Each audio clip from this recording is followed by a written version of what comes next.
आचार्यगण, धर्म प्रेमी सज्जनों, मातृशक्ति, प्रिय ब्रह्मचारीगण, हम प्रत्येक दिन ईश्वर का ध्यान करते हैं। ईश्वर का ध्यान करना मनुष्य के लिए आवश्यक है, लेकिन ध्यान करने के लिए ज्ञान की आवश्यकता है। ईश्वर का ध्यान जितना महत्वपूर्ण है, उससे अधिक महत्वपूर्ण है ईश्वर के बारे में हमें ठीक ठीक ज्ञान हो।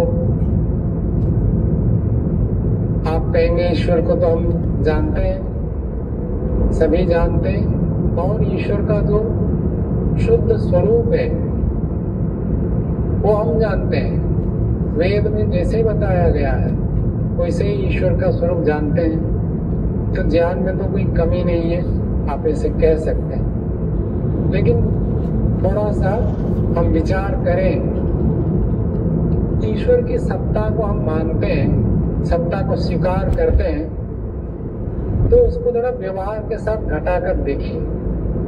वास्तव में ध्यान में क्या होता है, हमने जैसे जाना है वैसे ही हम ध्यान करते हैं, वैसे ही हम विचार करते हैं। मैं शिविरों में प्राय बताया करता हूँ, ध्यान का अर्थ होता है ढूंढना और समाधि का अर्थ होता है प्राप्त हो जाना। कल्पना करिए, मैं आपको कहूँगा बाजार जाइए और किसी वस्तु को खरीद कर लाइए, तो जिस वस्तु को खरीदने के लिए कहूँगा उस वस्तु का स्वरूप यदि आपके मस्तिष्क में ठीक ठीक है तो आप बाजार जाकर ठीक ठीक ढूंढेंगे और ठीक ला सकते हैं। ऐसे ही ईश्वर का स्वरूप हमारे मस्तिष्क में ठीक ठीक होना चाहिए। इसको लौकिक उदाहरण से हम समझना चाहें, जितने भी पदार्थ है हमारे सामने, उनकी सत्ता को जब हम स्वीकार करते हैं उसके आधार पर हमारा व्यवहार बदलता है। आप इस सत्संग भवन में आए, जैसे ही प्रवेश करते हैं आपको पता चलता है कि ये दरवाजा है, तो आप उसमें प्रवेश करते हैं। आसन बिछे हुए ठीक स्थान पर आकर बैठ जाते हैं। मतलब किसी वस्तु की सत्ता को जब हम स्वीकार करते हैं, उस वस्तु के सत्ता के आधार पर हमारा व्यवहार में बदलाव होता है। आप यदि ईश्वर को मानते हैं, ईश्वर को यदि हम स्वीकार करते हैं, ईश्वर की सत्ता के आधार पर हमारा व्यवहार कैसे बदलता है ये आपको देखना है। जैसे किसी वस्तु दीवार है, और दीवार की सत्ता को हम ज्यादा बार टक्कर नहीं मारते, दरवाजा से ही हम निकलते हैं। तो ईश्वर की सत्ता है, तो ईश्वर की सत्ता के आधार पर हमारा व्यवहार कैसे बनता है। धरती की सत्ता को हम स्वीकार करते हैं, कितना लाभ उठाते हैं धरती से। जल की सत्ता को स्वीकार करते हैं, उसका लाभ उठाते हैं। अग्नि का, वायु का और आकाश का अस्तित्व हम स्वीकार करते हैं, तो उनसे लाभ उठाते हैं। तो ईश्वर की सत्ता को मानकर हम कैसे व्यवहार में परिवर्तन करते हैं। यदि व्यवहार में हमारा परिवर्तन नहीं होता है, इसका मतलब हम ईश्वर की सत्ता को अभी स्वीकार नहीं कर पा रहे। ईश्वर की सत्ता को स्वीकार करते ही व्यवहार में परिवर्तन होगा। मैं ये नहीं कहूँगा कि आप बिल्कुल नहीं मानते, लेकिन जहाँ जहाँ हमारे व्यवहार में न्यूनता रहती है, ईश्वर से विपरीत हमारा आचरण होता है, वह समझना चाहिए उतने काल के लिए हम ईश्वर की सत्ता को स्वीकार नहीं कर पा रहे। एक शब्दों से जानना और तत्वों से जानना, दोनों में बहुत अंतर है। आप लोग सभी जानते ही हैं, सिगरेट के डिब्बा हो, गुटखा के पैकेट हो, उसमें लिखा रहता है ये स्वास्थ्य के लिए हानिकारक है। उसका प्रयोग करने वाला पढ़ा लिखा है, पढ़ता है, जानता है, वो क्या होता है, शाब्दिक ज्ञान होता है। और हम कभी इसका प्रयोग करेंगे क्या? वो हानिकारक है, हमको बिल्कुल अंदर से बोध है, संस्कृति में प्रयोग नहीं करते। कल्पना करिए आपको कोई कहेगा 1 करोड़ रुपया दूंगा, आप शराब पी लीजिए एक बार, तब भी यदि आप नहीं पीते, तब भी आप मांस नहीं खाते हैं, भले करोड़ रुपया ना मिले, मैं खाऊंगा नहीं। ये एक उदाहरण दे रहा हूँ। ऐसी स्थिति यदि आपके अंदर है तो कहा जा सकता है कि आप उसको हानिकारक मानते हैं। ऐसे ही ईश्वर की सत्ता के बारे में हम जब विचार करते हैं, ईश्वर एक सत्तात्मक तत्व है। उस तत्व को जब हम स्वीकार करते हैं तो हमारे जीवन में व्यवहार में परिवर्तन होना चाहिए। जहां जहां परिवर्तन होता है, हमने ईश्वर से विपरीत कुछ करते थे और अब उसको हमने छोड़ दिया ईश्वर को मानकर, तो समझना चाहिए वहां हमने ईश्वर की सत्ता को स्वीकार किया। ईश्वर एक सत्तात्मक तत्व है, ईश्वर का अस्तित्व है। ईश्वर के बारे में संसार में लोगों में जितने अधिक मतभेद है और किसी विषय में नहीं है। सबसे अधिक यदि मनुष्यों में किसी विषय में मतभेद है वही ईश्वर। कोई कैसे मानता है, कोई कैसे मानता है, कोई कैसे मानता है।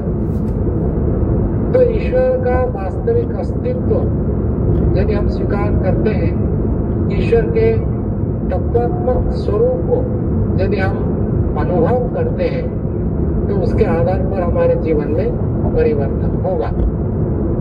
परिवर्तन जीवन में हो तो समझ लेना चाहिए हम ईश्वर को स्वीकार कर रहे हैं। ठीक है, केवल एक बार हमने सुन लिया, एक बार विचार कर लिया, इतने मात्र से परिवर्तन नहीं होता है। कठिन प्रक्रिया है, लेकिन प्रथम है तो समझना चाहिए मैं ईश्वर की सत्ता को स्वीकार कर रहा हूँ। सांख्य दर्शन का सूत्र आता है, न श्रवण मात्र तत्सिद्धि अनादि वासना बलवत्वात्। केवल ईश्वर की सत्ता को, प्रकृति पुरुष के विवेक को सुन लेने मात्र से सिद्धि नहीं हो जाती है। कब होता है, क्यों नहीं होता है? तो उत्तर दिया, अनादि काल से वासना बलवंत है। हमारे जीवन में ईश्वर के बारे में आपने इतना अधिक सुना है, इतना अधिक पढ़ा है, इतना अधिक जाना है, फिर भी उसका प्रभाव क्यों नहीं पड़ता? इसका उत्तर देते हैं, अनादि वासना बलवान है।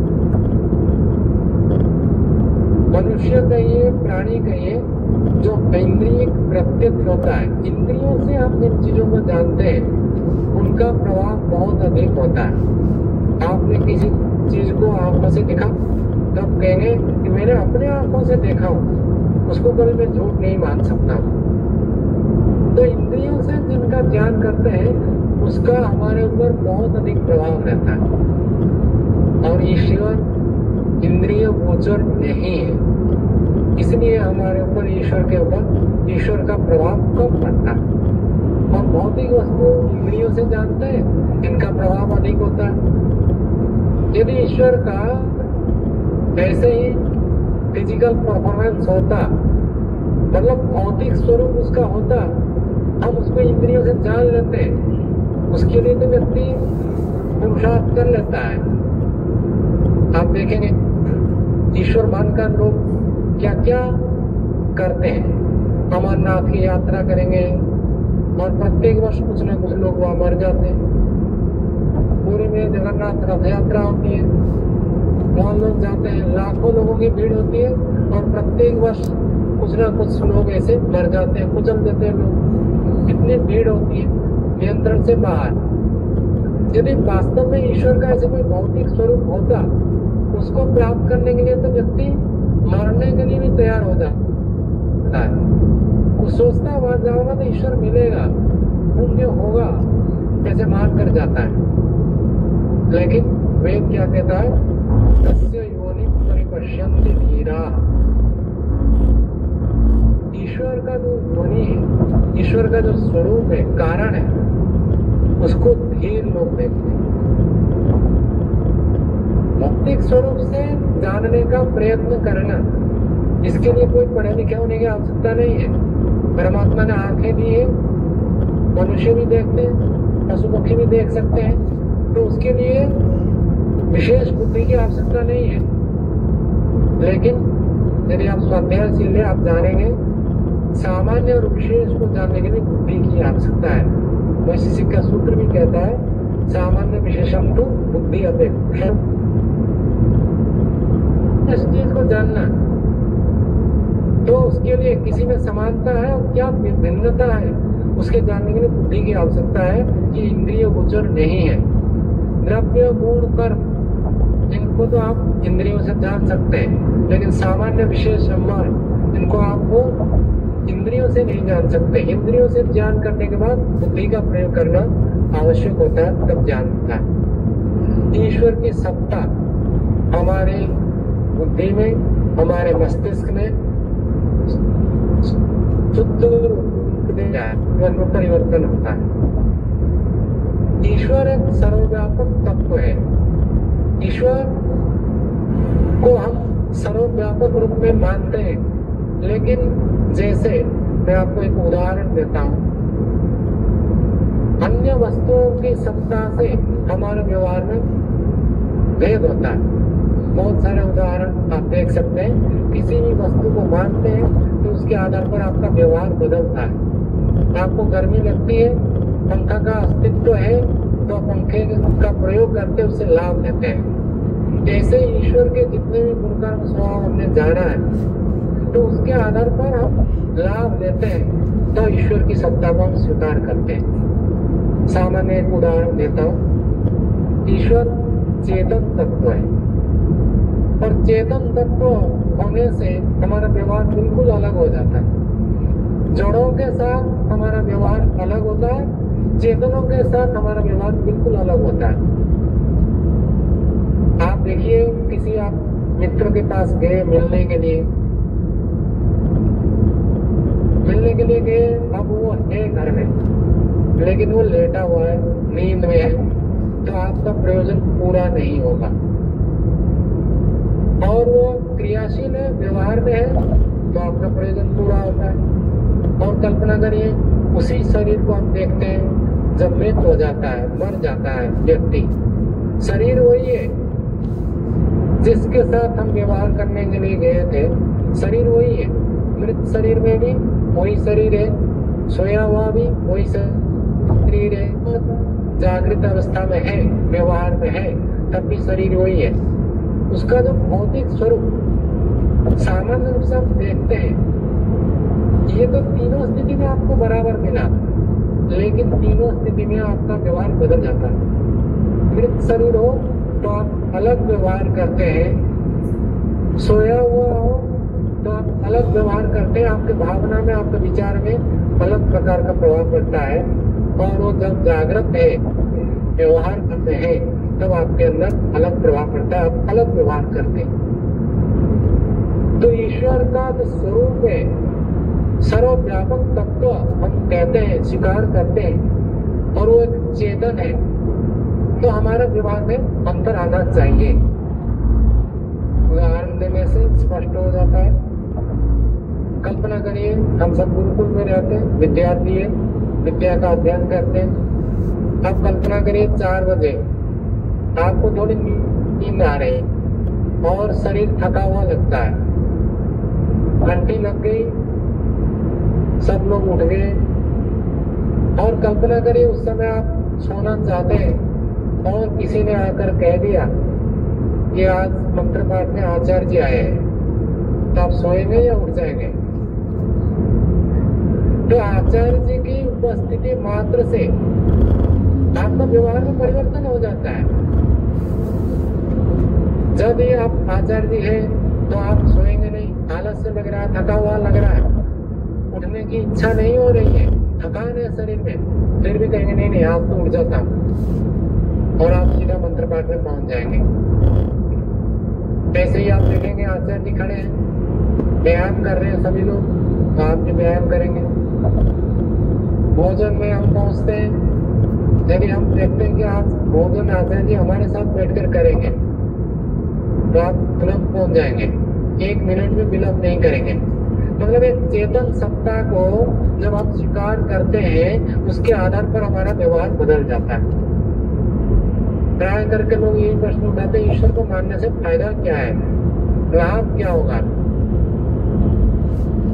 यही उसका, जब किसी चेतन सत्ता को, सर्वशक्तिमान चेतन तत्व को हम स्वीकार करते हैं, हमारे व्यवहार में परिवर्तन हो जाता है, हम जागरूक हो जाते हैं। हमको पता है, आगे विचार करेंगे कि ये व्यक्ति आलसी है, उनके ऐसे मानने मात्र से हमें क्या लाभ होगा, क्या हानि होगा, वो स्पष्ट दिख जाता है, इसलिए हमारा व्यवहार बदल जाता है। ऐसे ही जब हम ईश्वर को सर्वव्यापक चेतन तत्व के रूप में स्वीकार करते हैं तो हमारा व्यवहार बदल जाता है। जब तक ईश्वर को चेतन सर्वव्यापक तत्व के रूप में हम अनुभव नहीं करते हैं, तब तक हमारा व्यवहार विपरीत रहेगा, ईश्वर से विपरीत रहेगा ही, क्योंकि हमको लगेगा मैं कर रहा हूं तो कोई देख नहीं रहा, मैं कर रहा हूं कोई परिणाम गलत नहीं है, तो व्यक्ति गलत काम करेगा ही, क्योंकि उसको ऐसा लगता है इस कार्य को करते हुए मुझे जो तात्कालिक सुख मिलेगा वो मैं क्यों छोड़ूं। तो तात्कालिक सुख प्राप्त करने के लिए व्यक्ति गलत कार्य करेगा ही। लेकिन जब हम ईश्वर को स्वीकार करते हैं, एक सर्वात्मक चेतन तत्व को अपने अंदर बाहर सर्वत्र स्वीकार करते हैं। आचार्य जी के पास तो दो ही आंखें हैं, ऐसे ही वो देखते हैं, लेकिन परमपिता परमात्मा कहा गया सर्वदा चक्षु हो, सब और उसकी आंखें हैं, सब और से वो देखता है, एक साथ देखता है, सबको देखता है, और हमको पीछे से भी देखता है, आगे से भी देखता है, दाएं बाएं ऊपर नीचे सब ओर से देखता है, अंदर से भी देखता है।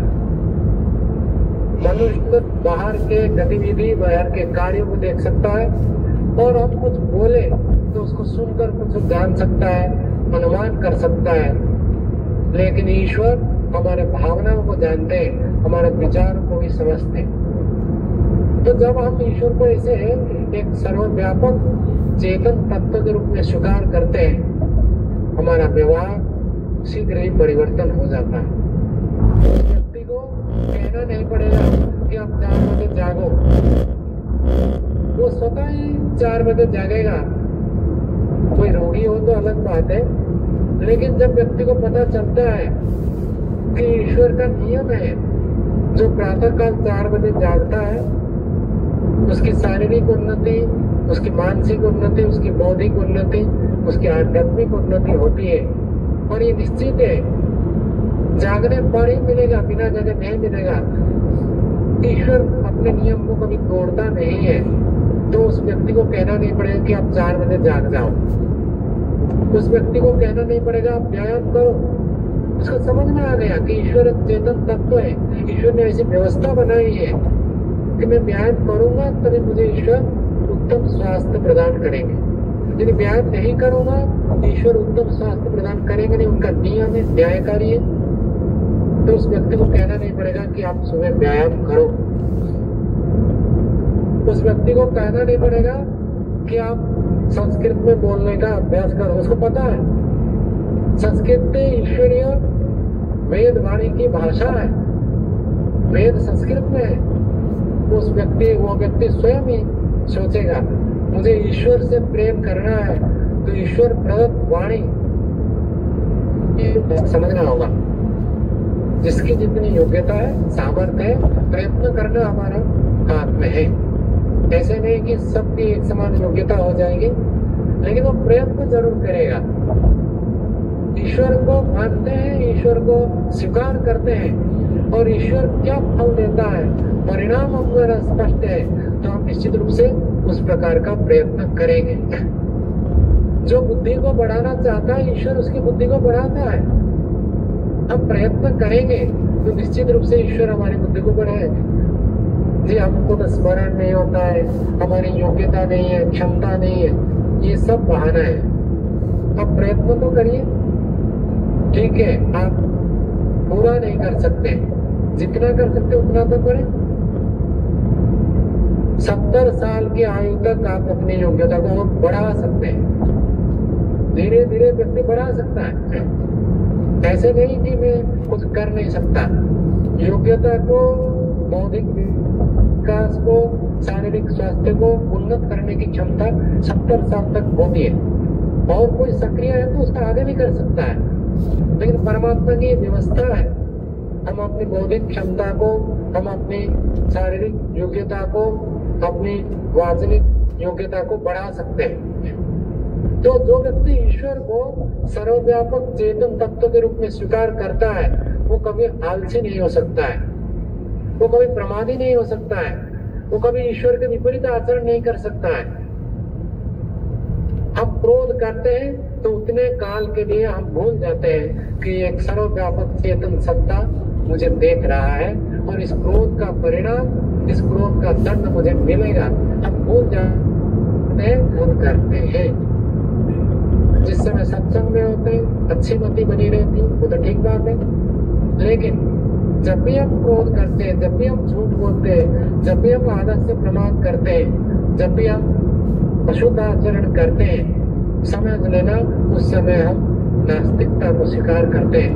उतने काल के लिए हम ईश्वर की सत्ता को बिल्कुल भूल जाते हैं। ऐसे मानते हैं कि ईश्वर मुझे देख नहीं रहा, इसका मुझे कोई दंड नहीं मिलेगा।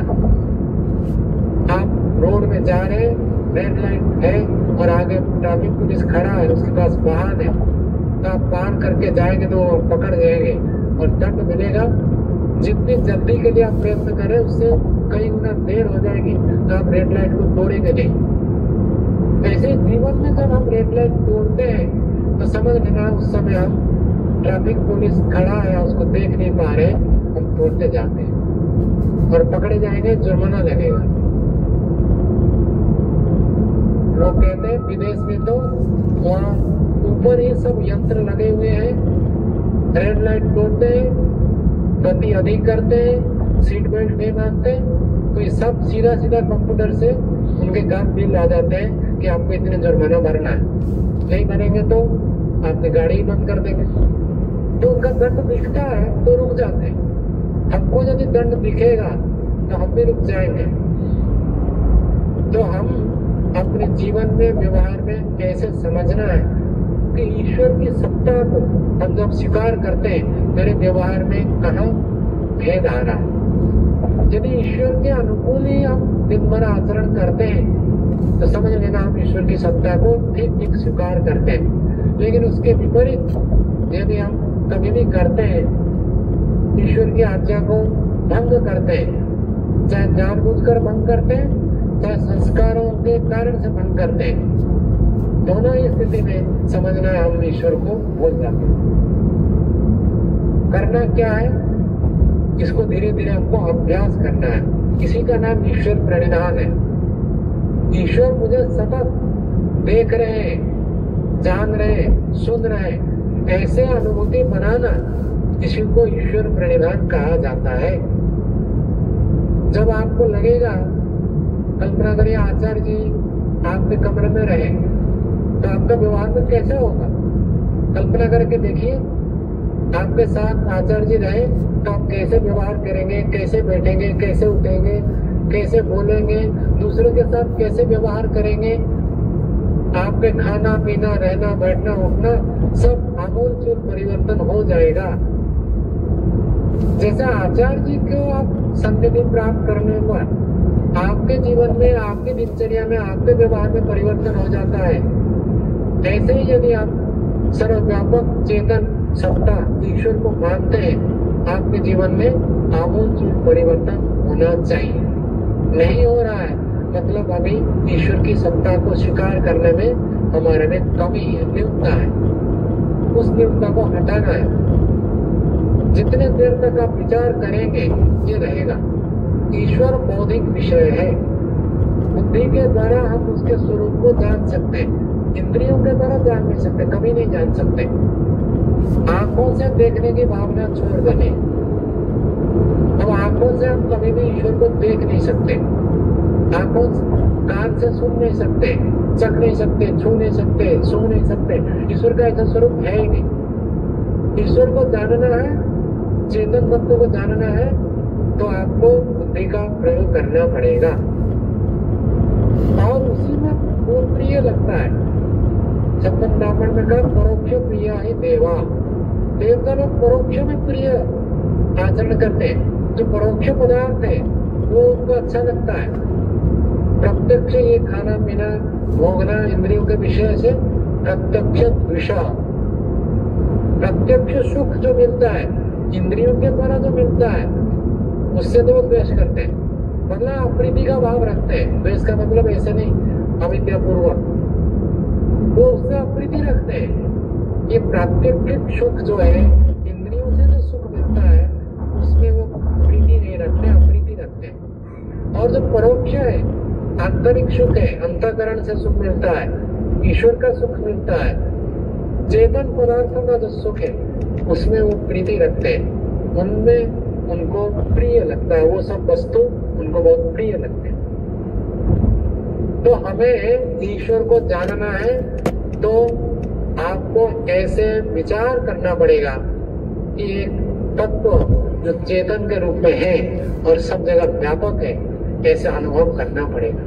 उसके बिना आप ध्यान में कभी भी सफलता को प्राप्त नहीं कर सकते। जैसे मैं अपने आप को अनुभव करूं, हमारा क्या स्वरूप घुला मिला रहता है। हम शरीर से अतिरिक्त आत्मा को कभी अनुभव नहीं करते, शरीर के साथ ही हम अपने स्वरूप को अनुभव करते हैं, तो ये घुला मिला रहता है, हम पृथक नहीं कर पाते।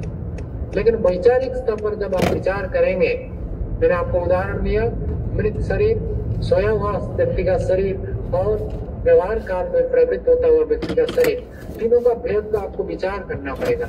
अंतर क्या है? शरीर को ही हम देखते हैं और शरीर को ही मान लेते हैं, लेकिन जब हम किसी व्यक्ति की चेतना को देखेंगे, वो चेतना कैसे है। आपके हाथ में एक चींटी है, चल रही है। अब कल्पना करिए आपने उसको मसल दिया, चींटी मर गई, उसका शरीर तो ऐसे के ऐसे है, लेकिन उसमें से एक तत्व निकल गया जिसके कारण से चींटी चल रही थी। अब वो तत्व उसमें नहीं है जिसके लिए वो चलने में समर्थ नहीं है। वो तत्व कैसा है? आप विचार करिए। विचार करेंगे तो आपको समझ में आएगा कि कोई ना कोई तत्व तो था जो अभी नहीं रहा। वो कैसा तत्व है? वो चेतन तत्व है, आंखों से नहीं दिखेगा। ऐसे ही दूसरे मनुष्यों में आपको लगाना है और अपने अंदर लगाना है, मैं एक चेतन तत्व हूँ, जड़ नहीं हूँ, शरीर से अलग हूँ।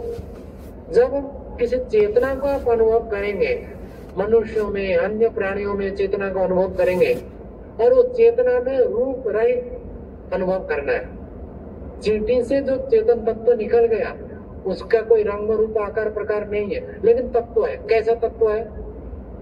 मन में विचार करेंगे, सोचेंगे तो समझ में आएगा। चेतन तत्व जो होता है निराकार होता है। और ऐसे ही एक चेतन तत्व, जिस चेतन तत्व को हम चींटी से लेकर मनुष्य तक अन्य प्राणियों में अनुभव करते हैं, ऐसे ही एक चेतन तत्व सर्वव्यापक रूप में मेरे पास है। ये ईश्वर का ध्यान करने का मूल मंत्र कहिए।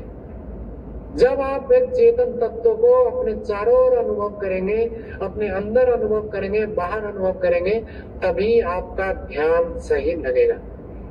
जब तक चेतन तत्व क्या है आपको समझ में नहीं आया और उसकी अनुभूति आप नहीं कर पाते, तब तक आप ध्यान में विशेष उन्नति नहीं कर सकते। तो हम ईश्वर की सत्ता को स्वीकार करें और चेतन के रूप में स्वीकार करें। जैसे आपको कह दिया जाएगा आप आंख बंद करके बैठे, लेकिन आचार्य जी यहाँ बैठे हैं, पढ़ा रहे हैं, वो आपको देख रहे हैं। आप आंख बंद करने पर भी अनुभव क्या करते हैं? मैं तो आचार्य जी को नहीं देख पा रहा हूँ, लेकिन आचार्य जी मुझे देख रहे हैं। जैसे ही यहाँ आप अनुभव करें आचार्य जी चेतन है, वो मुझे देख रहे हैं, ऐसे ही परमात्मा को अनुभव करना होगा कि परमात्मा चेतन है। भले मैं उनको देख नहीं पा रहा हूँ, परमात्मा तो मुझे देख रहे हैं। ये स्थिति जिस दिन आपने बन जाएगी, उस दिन आपका ध्यान बहुत बढ़िया लगेगा। अनुभव ऐसे होना चाहिए सत्तात्मक रूप में। ईश्वर की सत्ता चेतन के रूप में आप अनुभव करेंगे।